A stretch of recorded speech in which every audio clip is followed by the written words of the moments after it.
থাকে সে তো ত্রিকালদর্শী। তাই দেবাদিদেব মহেশ্বর যেই পথ দিয়ে মা কালীর দোষ দৃষ্টি করে যাচ্ছিল সেই পথে ঘুমিয়ে রইলেন।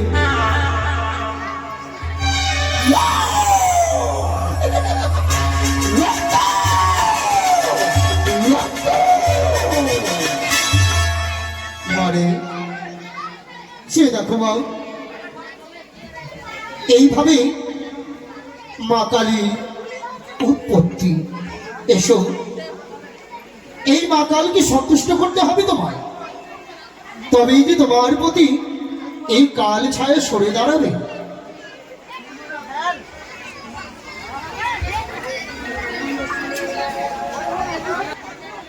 বলো মা, এই কালকে শান্ত করার মতো আমার কাছে কোনো উপকরণই নেই।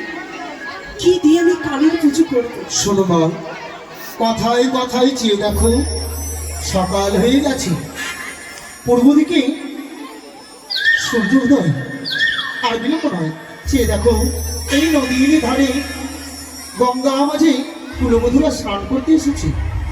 তাদের কাছে আঁচলে পেতে ভিক্ষা চাইবে, বলবে যে আমি মা কালীর পুজো করবো। তোমায় কেউ খালি হাতে ফিরিয়ে দেবে না মা। নিশ্চয়ই বাবা, আমি যাবো। যাও। একটি পয়সা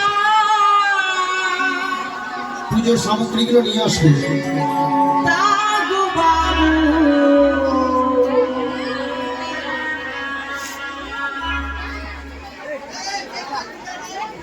একটি পয়সা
সকলে উলুধ্বনি দেবেন।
তাই অবশ্যই যে যা পারবেন অবশ্যই দান করবেন।